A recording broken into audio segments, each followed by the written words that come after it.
start. Hello my friends, today I'm going to show you how to break down a chicken. I'll do it slow so you can watch and learn. Come join me. First we will take the wing. There's the joint. Wing is out. We'll do the same with the other one. Cut from the joints. This wing is out. And then we will separate the leg from the breast. Cut here. This bone here. Out.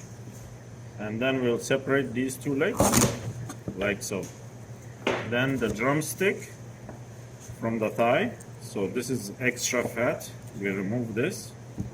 Thigh looks good. We'll do the same thing on this side. Remove the extra fat. This is the chicken breast. We'll remove the back, the neck. This is the neck part.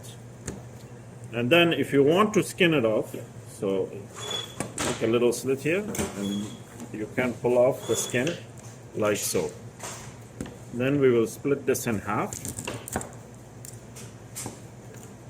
And there you have it. How to break down a chicken. If you want to cut this in half, see this white bone, it's soft bone. From here, like that. Same thing. This white bone is a soft one. Goes through easily. That's how you break down a chicken. Thank you for watching.